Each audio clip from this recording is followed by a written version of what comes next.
ये हमें बहुत प्राण प्रिय बात लगी है, इसलिए दोबारा इसको कह रहे हैं। बाहे निरुद्धे मनसः प्रसन्नता, मनः प्रसादे परमात्म दर्शनम, तस्मिन् सुदृष्टे भवबंधनाशो, बहिर्निरोधा पदवी विमुक्ते। सैकड़ों बार कल से ये श्लोक बार बार चल रहा है। वाहे निरुद्धे मनसः प्रसन्नता। ये उपासक पकड़ क्यों नहीं पा रहा, पकड़ क्यों नहीं पा रहा? कितनी अमृतमयी बात है। एक प्रार्थना हम करना चाहते, सरल भाव से आप समझ लो इसका अर्थ, वो हमारी तरफ से प्रार्थना है। 1 महीने की केवल हमें समय दो, 1 महीने का। आप 1 महीने कोई इच्छा नहीं करेंगे, जैसी सामने परिस्थिति आए उसको भोग लो, इच्छा मत करना। 1 महीने का केवल समय दो। हम कोई साधन नहीं बता रहे, इच्छा ही नहीं करनी। जहां इच्छा निकले उसे निरुद्धे, रोक दो, बाहर जवान में ना आने पावे। खान पान, देखना, सुनना, रहना, भोगना, व्यवस्था, 1 महीने में मर थोड़ी जाओगे। 1 महीने का हम कोई संकल्प नहीं दे रहे, कोई कसम नहीं खवा रहे, प्रार्थना कर रहे हैं कि आज से 1 महीने हम कोई भी इच्छा व्यक्त नहीं करेंगे, न सद न असत, कोई भी इच्छा नहीं व्यक्त करेंगे। हृदय में आएगी तो वाहे निरुद्धे, वहीं रोक देंगे। बाहर की इच्छा बाहर, अंदर की इच्छा अंदर, व्यक्त नहीं करेंगे। बताओ, ये अपने घर का सत्संग होता है, ये केवल प्रवचन नहीं है, ये जीवन सुधार है और भगवत प्राप्ति के लिए है। 1 महीने की बात मांग रहे हैं। गृहस्थी में अगर ना कर पावे तो राधे राधे रटे, राधा राधा। लेकिन विरक्त जनों से प्रार्थना 1 महीने, केवल 30 दिन। जबान से आपकी इच्छा व्यक्त नहीं होनी चाहिए, 1 महीने बस। आप देखो कैसा आपको लगता है। जलन होगी पहले, वो बार बार व्यक्त नहीं करना, 1 महीने व्यक्त नहीं करना।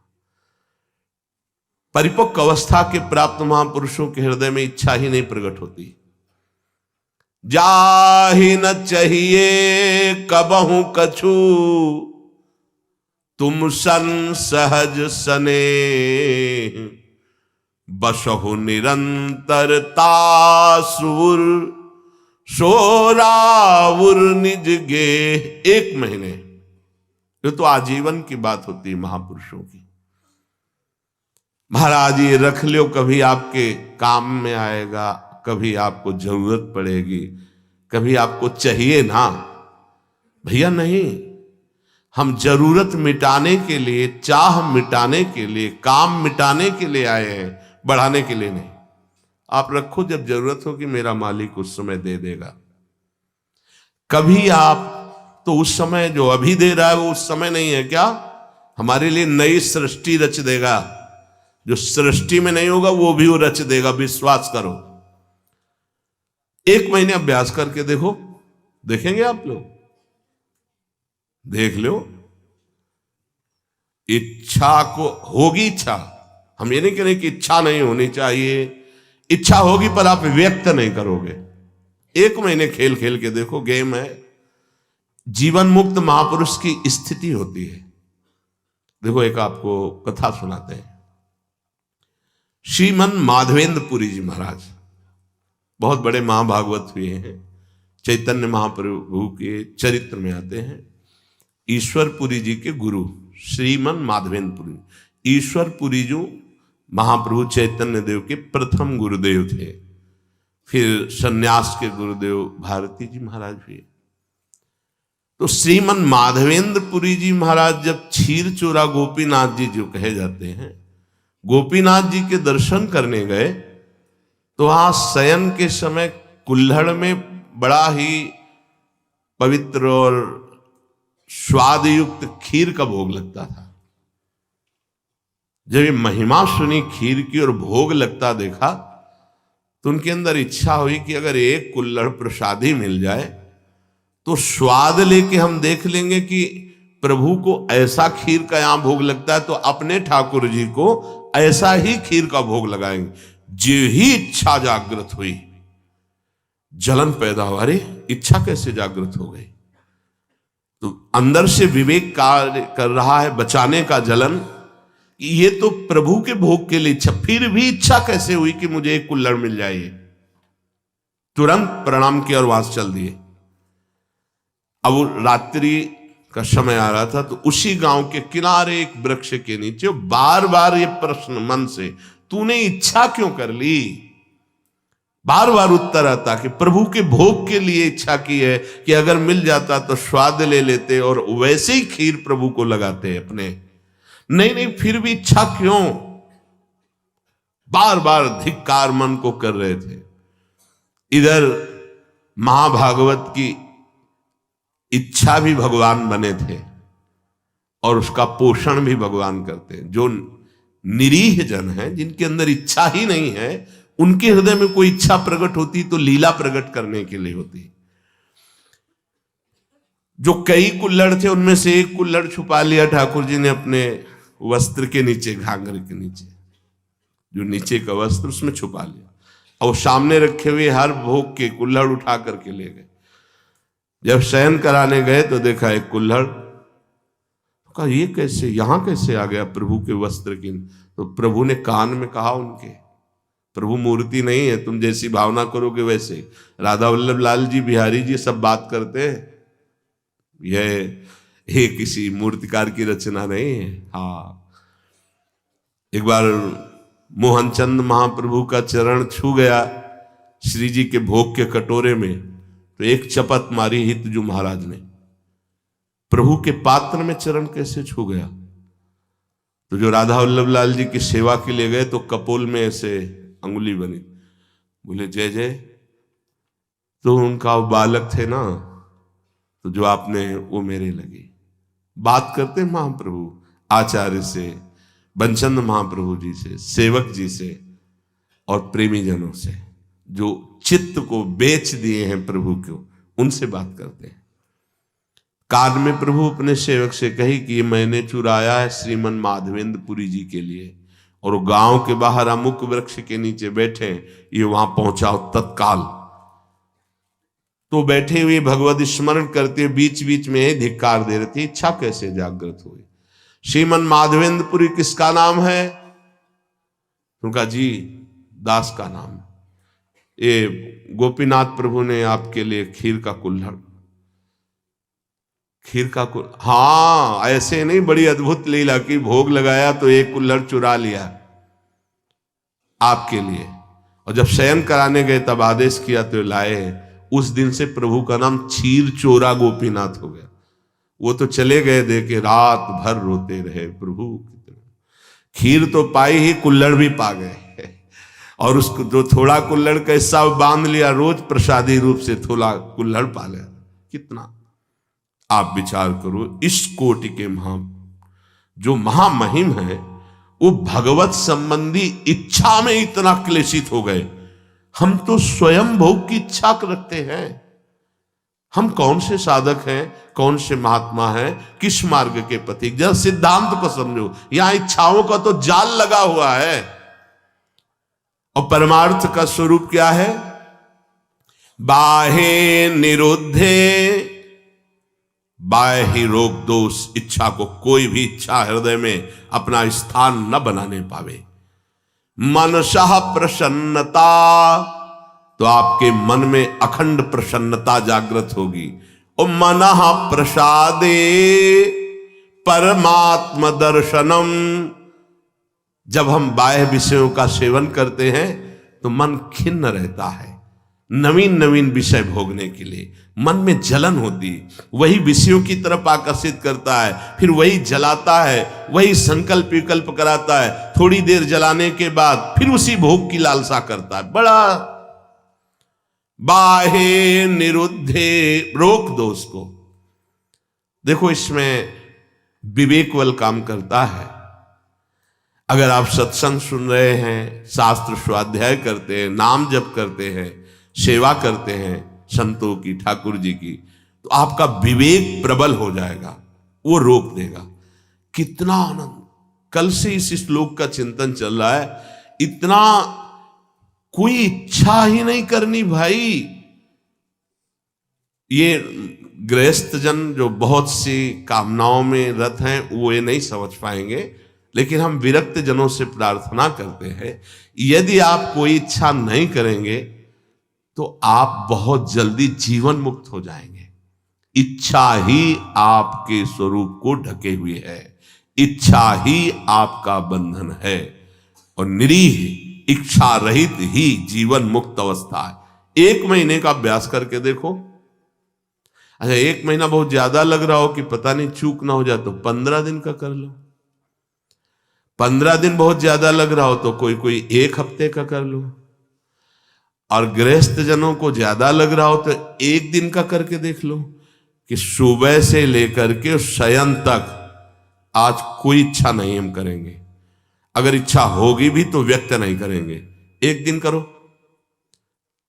विरक्त के लिए 1 महीना, नए साधक के लिए 15 दिन, बहुत नए साधक के लिए 1 हफ्ता, गृहस्थ के लिए 1 दिन और 1 हफ्ता। देखो ना करके क्या बिगड़ जाएगा। आज सुबह से शाम तक कोई इच्छा प्रकट नहीं करेंगे। हृदय में होगी तो उसको वहीं दबा देंगे, वाणी से नहीं बोलेंगे। देख लो। परमहंस श्री ओंकारानंद सरस्वती जी घर में भिक्षा पाने जब आए तो बच्चे ही थे। किसी कारण से मैया भूल गई नमक डालना सब्जी में। वो पा के गए, पिताश्री आए पाने, जे ही अरे सब्जी में तो नमक, अरे भूल गई, क्योंकि छोटे छोटे बच्चों के भूल गई। वो गए, कहा स्वामी जी सब्जी कैसी बनी थी? बोले नारायण नारायण, बहुत सुंदर, परम सात्विक बनी। नहीं स्वामी जी उसमें तो नमक था ही नहीं। अरे बेटा, प्राणों का पोषण करना ये नमक है कि नहीं, ये आप गृहस्थ लोग देखते हो। हमें तो जो प्राणों के पोषण के लिए मिला तो नारायण नारायण नारायण, नहीं बच्चा उसमें बिल्कुल कहीं कोई स्वाद दृष्टि इच्छा ही। 1 दिन करके देखो गृहस्थी, और 1 महीने अच्छे साधक, ये जीवन की धारा बदल जाएगी।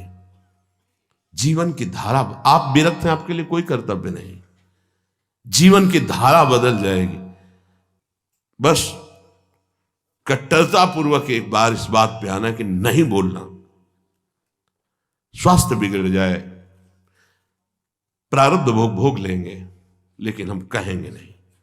1 महीने के लिए आपके साथ हम भी हैं। मेरी स्वामिनी जो पहले से ही उसे देख रही, इच्छा क्यों? अगर हुई है तो चुप हो जाओ ना, वही इच्छा देने वाली तो वही पूर्ति करने वाली। इच्छा हुई, नहीं पूर्ति हुई तो उनका विनोद है, पूर्ति हो गई तो उनका दुलार है। दोनों में हमें पूर्ण ही रहना है, हमें इच्छा नहीं करनी। ठीक है, पकड़ी गई बात। 1 महीना अपने विरक्त जन इच्छा नहीं करेंगे। पक्का नहीं, पक्की बात करो। हाँ नहीं, देखो ना आप, इसमें जीवन मुक्त अवस्था की तरफ कदम है। 1 महीना जीवन मुक्त रहकर फिर आगे का तो अभ्यास पुष्ट ही होगा। 1 महीना कोई इच्छा नहीं, आएंगी परिस्थिति, बस कहना ही तो है, नहीं कहना ही नहीं है, कुछ नहीं कहना। 1 महीना नहीं बोलना है इस विषय पर कि आज हमारी ये इच्छा है, बोलना नहीं। आगे चले पक्का। और 1 दिन आप लोग गृहस्थ जन करके देखो कि आज एक पूरे दिन में कोई आकर के ऐसी प्रतिकूल परिस्थिति करेगा तो फिर आपकी इच्छा जागृत। हर इच्छा में देखना, केवल खान पान में नहीं कि हमारी इच्छा के विरुद्ध वो बोल रहा है तो हम नाराज हो जाए। नहीं, हमारी इच्छा नहीं है तो हम नाराज क्यों होंगे? हमारी इच्छा नहीं अनुकूल बोले तो प्रतिकूल बोल रहा है, मुझे कोई परेशानी नहीं। इसीलिए 1 दिन दिया है, क्योंकि गृहस्थी में बहुत 1 दिन शांत, एकदम चुप, अंदर जो आए उसे सह जाओ। और 1 महीने अपने लोग, ये केवल खान पान की इच्छा के अंतर्गत नहीं है, संपूर्ण इच्छाओं के अंतर्गत है। ना लोक की ना परलोक की कोई इच्छा नहीं। हम आएगी हृदय में तो उसको नोट करेंगे, लेकिन बाहर नहीं बोलेंगे। और उस इच्छा की छानबीन करेंगे ये इच्छा क्यों आई है, किस गलती से आई है, या किस कमी के कारण आई। एक बार पूज्य श्री राधा बाबा भाई जी से कहा कि मिठाई की इच्छा हो जाती है, मीठा देखते ही अधिक पा लेते हैं, क्या अभी ब्रह्मबोध नहीं हुआ, क्या मेरे बोध में कमी रह गई। भाई जी ने कहा नहीं। तो उनका फिर इच्छा क्यों, उनका शरीर में कमी है आपके, जिस पदार्थ की उस शरीर मांगेगा उसको दे देना है। आप कहीं लेने तो जाते नहीं, यदि आ जाता है सामने तो आप उसे पा लेते हैं। तो इस शरीर की आवश्यकता है, ना कि आपकी आवश्यकता है। बोले हाँ, बहुत दिन से प्रश्न चल रहा था कि मीठा देखते ही और मीठा पाने में उधर ही अधिक प्रियता है, तो इसका मतलब इच्छा हमारी है। तो उनका नहीं, आपकी नहीं, ये शरीर की आवश्यकता है, ऐसा वहां उत्तर दिया। पर अपने को 1 महीना शरीर की आवश्यकता भी होगी तो नहीं मांगेंगे, जो जैसी व्यवस्था उसमें शांत, इच्छा नहीं करेंगे। बाहे निरुद्धे मनसः प्रसन्नता, बड़ी मन में प्रसन्नता होगी। ये जो प्रसन्नता है भगवत प्राप्ति कराने वाली होगी। हमारी प्रसन्नता को क्षीण करती रहती इच्छा, इच्छा ही बंधन है और निरीक्षा ही मोक्ष पदवी है। कोई इच्छा नहीं, चाह मिटी चिंता मिटी मनुआ बेपरवाह, जिनको कछु न चाहिए वो साहन के साह। 1 महीना का अनुष्ठान है, लोग कहते हैं ना कि ये फलाहार का अनुष्ठान, इसका अनुष्ठान, 1 महीना का अनुष्ठान इच्छा नहीं करेंगे। जो हमारी दिनचर्या वो चल रही है, कोई इच्छा नहीं। हमें परिक्रमा लगाने जाना इच्छा हुई, हम इसे भी रोक, न सत ना असत। अगर प्रभु की इच्छा है तो गुरुदेव से बुलवा देंगे, जाओ परिक्रमा लगा के आओ। आज से 1 महीने तक कोई भी इच्छा, सत या असत, किसी भी इच्छा को हम बाहर व्यक्त नहीं करेंगे। जो दिनचर्या बना दी गई वो इच्छा नहीं है, वो कर्तव्य पालन है, उस पे चलेंगे। स्वयं से कोई इच्छा होगी उसे दबा देंगे 1 महीने के लिए, फिर देखते हैं कैसा लगेगा। 1 महीना, आज तारीख कौन है, कौन 17 तारीख को बात करेंगे फिर सत्संग में कि क्या स्थिति है आपकी। 1 महीना ईमानदारी से देखना, बोलना मत, चूक नहीं होनी चाहिए। 1 महीना कोई बहुत ज्यादा नहीं, पूरे जीवन में इसी स्थिति को लाना है। जहां हमारी इच्छा रुकी, खास बात है, बहुत बड़ी बात है, मनः प्रसन्नता, मन प्रसन्न होने लगता है। और कह रहे मनः प्रसादे परमात्म दर्शनम, जहां मन निष्काम हुआ, कोई इच्छा नहीं, और अखंड प्रसन्नता जागृत होती है इच्छा रहित होने पर। हम लोगों को कैसा माया फंसाए है कि हम सुखी होना चाहते हैं इच्छा करके, हमारी इच्छाओं की पूर्ति हो जाए तो हम सुखी हो जाएं। शास्त्र क्या कह रहा है, इच्छाओं का नाश, मन की अखंड प्रसन्नता, और मनः प्रसादे, जब मन प्रसन्न होता है उसी स्थिति में भगवत साक्षात्कार होता है। अखंड प्रसन्नता जागृत हुई, उसी प्रसन्नता में तत्वबोध होता है। मनः प्रसादे परमात्म दर्शनम, तस्मिन् सुदृष्टे भवबंधनासो, बहिर्निरोधः पदवी विमुक्ति। जिस समय उपासक अखंड प्रसन्न हुआ, परमात्म साक्षात्कार होता है, तो उसकी दृष्टि बदल जाती है, ब्रह्म दृष्टि। सर्वम खलमिदम ब्रह्म, वो सब जगह ब्रह्म का दर्शन, भगवत दर्शन करता है। यही संसार बंधन का नाश हो जाता है, यही परम पद है, उस परम पद में आरूढ़ हो जाता है। कोई इच्छा नहीं, कोई चाह नहीं, ये जीवन गुरुदेव को समर्पित, प्रभु को समर्पित, जैसे चलावें, स्वयं निरंतर भगवदाकार दृष्टि, परमात्म दर्शन, परमानंद का अनुभव, दुख का लेश नहीं। अब निरोध करने की वृत्ति कैसे हम रोक पावे, तो बोले योगस्य प्रथमम द्वारम वांग निरोधो अपरिग्रह। पहले वाणी को रोक दो, उचित बोलो केवल, जितना शास्त्र सम्मत बोल सकते हो उतना बोलो, अन्यथा मौन रहो। नाम कीर्तन, वाणी गायन, पहला योगस्य प्रथमम द्वारम, कल चर्चा हुई थी। दूसरा अपरिग्रह, कोई भी चीज अपने पास ऐसी न रखी जाए जो हमारी इच्छाओं का वर्धन कर दे। अगर वस्तु समीप रहेगी तो वो अपना प्रभाव दिखाएगी, इच्छा प्रकट कर देगी। विरक्त के लिए, जो सीधे परमात्मा साक्षात्कार के लिए चला है, अपनी कुटिया में बस जितना मन को चंचल ना कर पावे उतना है। महापुरुषों ने सदैव ऐसा ही किया है। गुरुदेव भगवान की आज्ञा से तेहरा से सुबह 7 और 8 के बीच में जाके चून मांग लाते। उसी चून की जो बाजार गए, सब्जी मंडी से घूमे आए, जो उनकी झोली में डाल दिया, वो सब्जी बना ली, नहीं तो 2 रोटी बन गई। महाराज जी उसी गुरुदेव भगवान को देखा है। महापुरुषों ने भगवत प्राप्ति के लिए इच्छाओं का दमन किया, इच्छाओं का नाश किया। देखो अब क्या होता है, अपने लोग बड़े बहाने से अपनी वासना का पोषण करने लगते हैं। अमुक चीज बोले आज श्री जी की यही इच्छा है, हाँ ठीक मान लेंगे आपकी बात, भोग लगाइए और बांट दीजिए, पशु पक्षी सबको बांट दीजिए। आप उठाइए झोली, जाइए मधुकरी मांग के सूखी रोटी लाइए, तो पता चलेगा आप श्री जी की इच्छा का अनुमोदन करते हैं। श्री जी की इच्छा के बहाने से हम अपनी वासना का कभी कभी पोषण करते रहते हैं। देखो गोविंद देव जी महाराज ने बाबा बलराम दास जी झाड़ू मंडल के जो थे, उनसे यही कहा था कि हम तो, हमारा संपूर्ण जगत हम तो सब पाएंगे, लेकिन आप तो अब श्री जी के प्रसाद के बहाने इतना हलवा पूड़ी कचौड़ी पकौड़ी सब, वो तो उनका भोग लगेगा, महाराजा धीराज है हमारे, और रोज पाएंगे तो पेट बढ़ेगा, गैस बढ़ेगी, चर्बी बढ़ेगी, भावनाएं वैराग्य से रहित हो जाएंगे।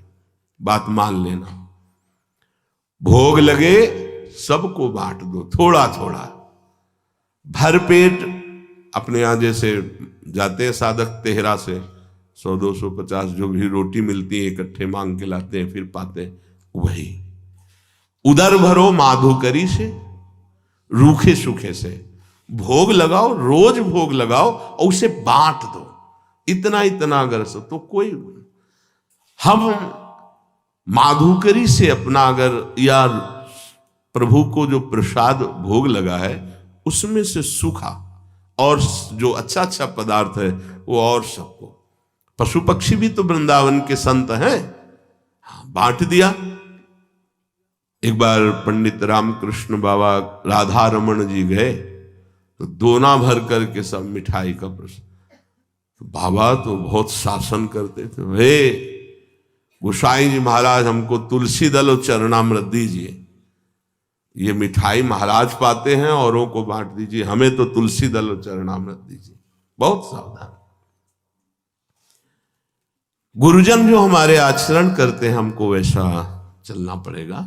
बहुत कम समय में बहुत ऊंचाई पर चढ़ना है, कृपा है हमारे ऊपर, हम इनकी सावधानी रखें। जब सत्संग मिल रहा है तो बहुत बड़ी कृपा मिल रही। हमारी पहली सीढ़ी है परमार्थ की, वाणी को एकदम संयम में रखें। दूसरी सीढ़ी, आप अपने पास उतना ही वस्तु रखें जितना प्रयोग करना है। अगर आप ज्यादा रखेंगे तो आपका मन चंचल होगा।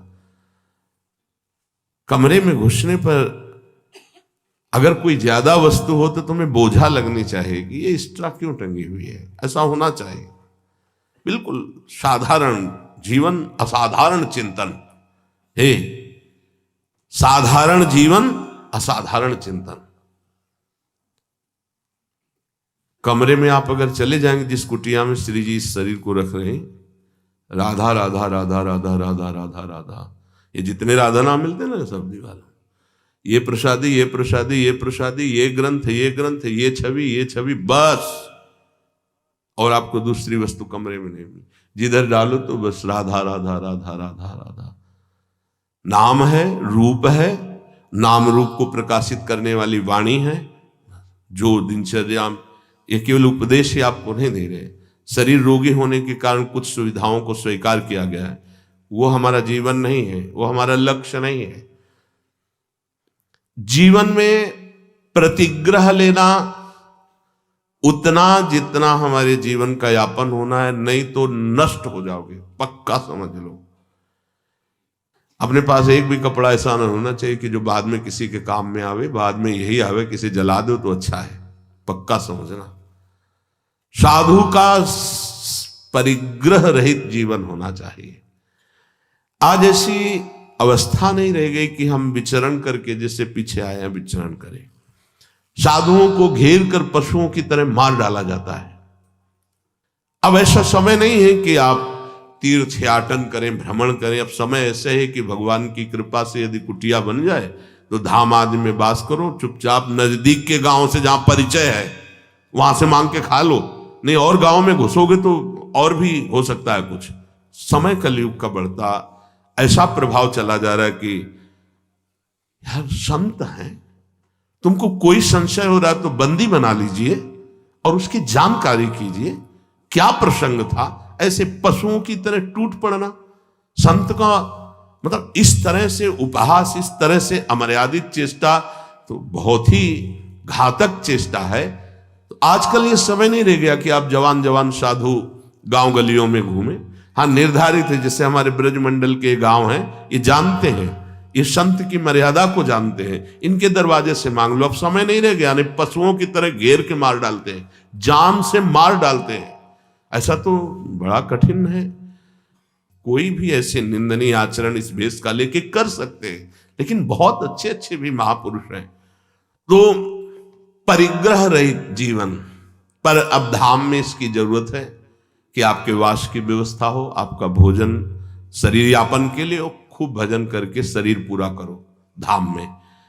अब ये समय नहीं रह गया कि आप बाहर भ्रमण करें। सच्ची कह रहे हैं, अपने लोगों ने जो जीवन, तो वो अब तो है ही नहीं वैसा जीवन, चलने लायक नहीं जीवन है। परिग्रह उतना ही रखो जितनी आवश्यकता। रोज का रोज ठाकुर जी व्यवस्था अपने जनों की करते हैं। आप अपनी चिंता न करेंगे, अपनी चिंता करेंगे तो ठाकुर जी निश्चिंत हो जाएंगे आपसे।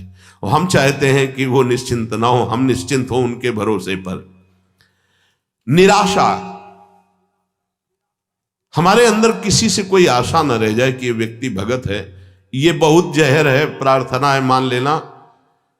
ये जो आज का सत्संग बिल्कुल अंतर की बात से हम कह रहे हैं, इसे समझ लीजिए, बहुत सुधरने की जरूरत है।